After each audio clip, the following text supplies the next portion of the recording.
नमस्ते। ज्ञान पर्व में आपका हार्दिक स्वागत है।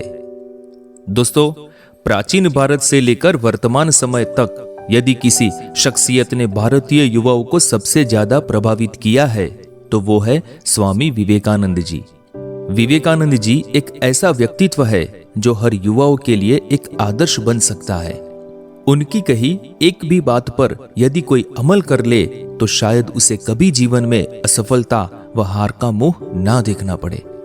आइए मैं आज आपको स्वामी विवेकानंद जी से जुड़ा एक रोचक किस्सा सुनाता हूं। विवेकानंद जी को एक बार एक धनी व्यापारी ने अपने यहां भोजन पर आमंत्रित किया। विवेकानंद जी के पहुंचने पर व्यापारी ने उनका स्वागत किया।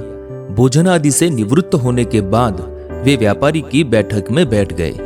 तब उन दोनों के बीच जीवन धर्म दर्शन पर चर्चा होने लगी। व्यापारी ईश्वर को नहीं मानता था, इसीलिए चर्चा के दौरान उसने प्रश्न उठाया कि मूर्ति पूजा क्यों की जाती है। एक बेजान मूर्ति किसी को आखिर क्या दे सकती है? मुझे इन सब बातों में यकीन नहीं है। विवेकानंद जी ने अपनी नजर बैठक की दीवारों पर डाली तो सामने की दीवार पर एक फोटो टंगा हुआ था और उस पर फूलों की माला डली हुई थी। विवेकानंद जी उठकर उस फोटो के पास गए और बोले, ये तस्वीर किसकी है? व्यापारी ने जवाब दिया, ये मेरे पूज्य पिताजी की है। कुछ साल पहले इनका निधन हो गया था। विवेकानंद जी ने उस तस्वीर को दीवार से उतारा और उसे व्यापारी के हाथ में देते हुए बोले, अब इस तस्वीर पर थूको और नीचे पटक दो। यह सुनकर व्यापारी सन्न रह गया। वह गुस्से से बोला, आप ये कैसे कह सकते हैं? ये मेरे पूज्य पिताजी की फोटो है। इस पर विवेकानंद जी ने कहा कि इन्हें गुजरे हुए तो एक अरसा हो गया है, अब तो ये एक बेजान फोटो है। इसमें न तो जान है और न ही इसमें आवाज है।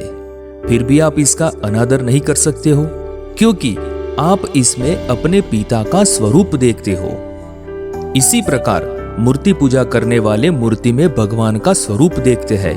हम जानते हैं कि ईश्वर सर्वव्यापी है, वह कण कण में समाया हुआ है। मन को एकाग्र करने के लिए ही लोग मूर्ति पूजा करते हैं। यह सुनकर व्यापारी को अपनी भूल का एहसास हो गया और वह विवेकानंद जी के चरणों में गिरकर माफी मांगने लगा। दोस्तों, विवेकानंद जी का कहना था, जिस क्षण मैंने यह जान लिया कि भगवान हर एक मानव शरीर रूपी मंदिर में विराजमान है, जिस क्षण मैं हर व्यक्ति के सामने श्रद्धा से खड़ा हो गया और उसके भीतर भगवान को देखने लगा, उसी क्षण मैं बंधनों से मुक्त हूँ। हर वो चीज जो बांधती है नष्ट हो गई और मैं स्वतंत्र हूँ। धन्यवाद।